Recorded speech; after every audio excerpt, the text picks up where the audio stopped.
എൻസൈക്ലോവിങ്സിൻ്റെ പുതിയൊരു വീഡിയോയിലേക്ക് നിങ്ങൾക്ക് ഏവർക്കും സ്വാഗതം. ഈ വീഡിയോയിലൂടെ നിങ്ങളുമായി ഷെയർ ചെയ്യുന്നത് 2025 ഏപ്രിൽ മുതൽ ആധാർ കാർഡ് ഉള്ളവരെല്ലാം തന്നെ അറിഞ്ഞിരിക്കേണ്ട വളരെ പ്രധാനപ്പെട്ട അറിയിപ്പുകളാണ് ഉൾപ്പെടുത്തിയിട്ടുള്ളത്.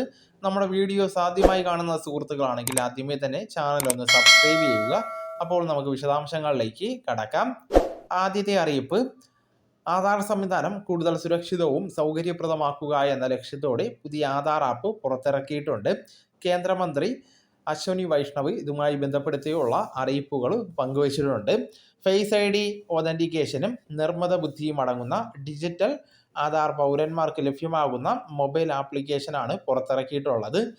യുണീക്ക് ഐഡൻറ്റിഫിക്കേഷൻ അതോറിറ്റിയുമായി സഹകരിച്ച് നിർമ്മിച്ച ഈ application QR code verification, face I D authentication എന്നീ സൗകര്യങ്ങളുണ്ട്.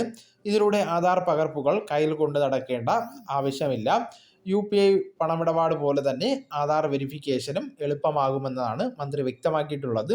ആധാർ ആപ്പ് വരുന്നതോടുകൂടി യാത്ര ചെയ്യുമ്പോഴും ഹോട്ടൽ ചെക്കിങ്ങിനും ഒന്നും ഇനി പകർപ്പ് നൽകേണ്ടതായിട്ട് വരുന്നതല്ല. ഉടൻ തന്നെ ദേശീയ തലത്തിൽ ആപ്പ് വ്യാപകമാക്കുമെന്ന് മന്ത്രി അറിയിച്ചു. അടുത്ത അറിയിപ്പ്: സർക്കാർ സ്ഥാപനങ്ങൾക്ക് പുറമെ സ്വകാര്യ സ്ഥാപനങ്ങൾക്കും ആധാർ ഉപയോഗിക്കുവാൻ അവസരം നൽകി കേന്ദ്രം വിജ്ഞാപനം ഇറക്കിയിരിക്കുകയാണ്. നിലവിൽ സർക്കാർ വകുപ്പുകൾ, മന്ത്രാലയങ്ങൾ, ടെലികോം, ബാങ്കിംഗ് സ്ഥാപനങ്ങൾ തുടങ്ങിയവയാണ് അനുമതിയുള്ളത്. ഇനി മുതൽ സ്വകാര്യ സ്ഥാപനത്തിനും ആധാർ ഉപയോഗിക്കാവുന്നതാണ്. ഡിജിറ്റൽ പ്ലാറ്റ്ഫോമുകളിലൂടെ ആധാർ നമ്പരോ ബയോമെട്രിക് വിവരങ്ങളോ ഓൺലൈനായിട്ട് നൽകി ആധാർ സെൻട്രൽ ഐഡൻറ്റിറ്റി ഡേറ്റയുടെ സഹായത്തോടെ ഉറപ്പുവരുത്തുന്നതിനെയാണ് ഓതൻറ്റിക്കേഷൻ എന്ന് വിളിക്കുന്നത്.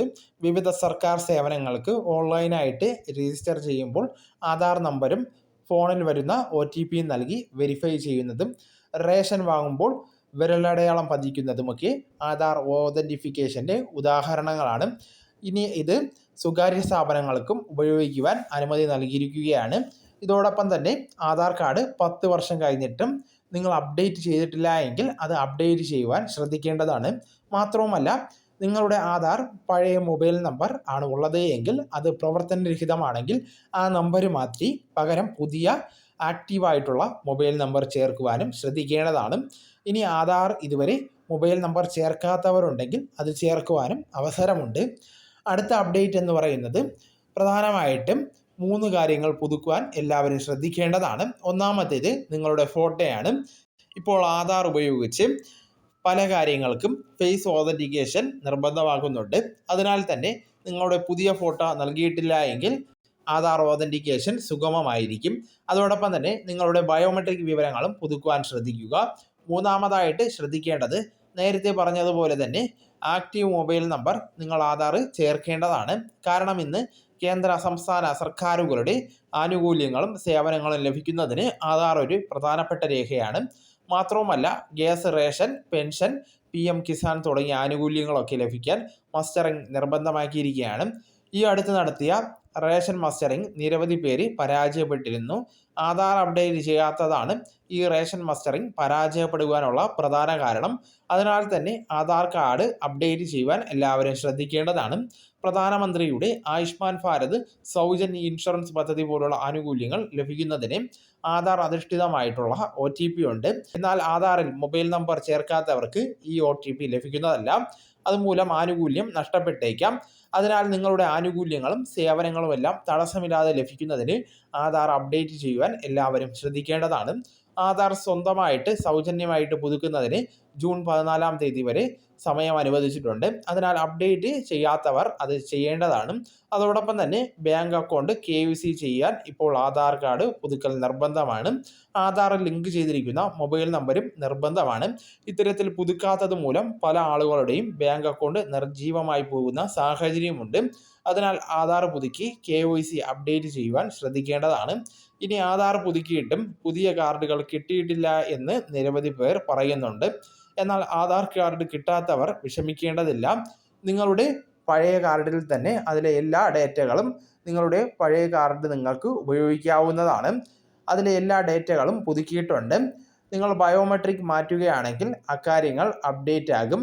അതിനാൽ കാർഡ് വന്നില്ല എങ്കിലും ആരും വിഷമിക്കേണ്ടതായിട്ടില്ല. ഇനി കാർഡ് പെട്ടെന്ന് വേണമെങ്കിൽ ആധാർ കാർഡ് പുതുക്കുന്ന സമയത്ത് തന്നെ നമുക്ക് കാർഡിന് കൂടെ അപ്ലൈ ചെയ്യുവാൻ സാധിക്കുന്നതാണ്. 50 രൂപയാണ് ഇത്തരത്തിൽ അപ്ലൈ ചെയ്യുന്നതിന് വേണ്ടി വരിക. ATM കാർഡിൻ്റെ രൂപത്തിൽ ആധാർ കാർഡ് നിങ്ങൾക്ക് ലഭിക്കുന്നതാണ്.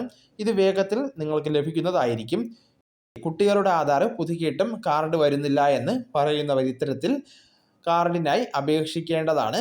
5 വയസ്സിന് താഴെയുള്ള കുട്ടികൾക്ക് ബാൽ കാർഡായിരിക്കും ലഭിക്കുന്നത്. അതായത് നീല കാർഡായിരിക്കും. 5 വയസ്സ് കഴിയുമ്പോൾ തന്നെ അത് പുതുക്കേണ്ടതാണ്. പുതുക്കുമ്പോഴാണ് അവരുടെ വിരലടയാളമൊക്കെ ചേർക്കുന്നത്. 5 വയസ്സ് കഴിഞ്ഞിട്ടുള്ള കുട്ടികൾ 7 വയസ്സിനിടയിൽ ആധാർ പുതുക്കുകയാണെങ്കിൽ അത് സൗജന്യമാണ്. ആ സമയത്ത് പുതുക്കിയ കുട്ടിക്ക് 15 വയസ്സിന് ശേഷം പുതുക്കുമ്പോഴും സൗജന്യമായിരിക്കും. എന്നാൽ 7 വയസ്സ് കഴിഞ്ഞതിന് ശേഷമാണ് പുതുക്കുന്നതെങ്കിൽ നിശ്ചിത ഫീസ് കൊടുക്കേണ്ടതായിട്ട് വരും. 15 വയസ്സിന് ശേഷവും ഫീസ് നൽകേണ്ടതായിട്ട് വരും. 100 രൂപയായിരിക്കും ഫീസായിട്ട് നൽകേണ്ടി വരിക. കുട്ടികളുടെ ആധാർ പുതുക്കുവാൻ എല്ലാവരും ശ്രദ്ധിക്കുക. സ്കോളർഷിപ്പ് പോലുള്ള ആനുകൂല്യങ്ങൾക്കൊക്കെ ലഭിക്കുന്നതിന് ആധാർ പുതുക്കൽ ആവശ്യമാണ്. അതോടൊപ്പം തന്നെ ആധാറിൽ തിരുത്തലുകൾ വരുത്തുന്നതിന് unique identification authority of India കർശനമായിട്ടുള്ള നിബന്ധനകളും വച്ചിട്ടുണ്ട്. ഇനി മുതൽ ജനന തീയതി ഒരു പ്രാവശ്യം മാത്രമേ തിരുത്തുവാൻ അനുവദിക്കുകയുള്ളൂ. അതുപോലെ മറ്റ് തിരുത്തലുകൾക്കും കർശനമായിട്ടുള്ള നിബന്ധനകളാണ് വച്ചിട്ടുള്ളത്.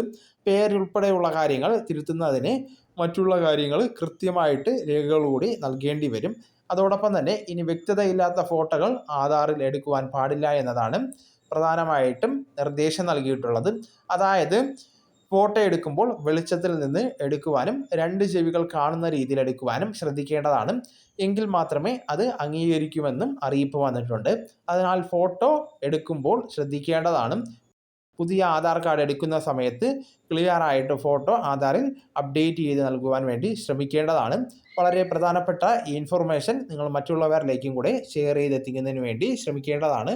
നമുക്ക് തുടർന്നും വിജ്ഞാനപരമായിട്ടുള്ള മറ്റ് വീഡിയോസും ആനുകാലിക വിവരങ്ങളുമായിട്ട് വീണ്ടും കാണാം. അതുവരെ ഗുഡ് ബൈ.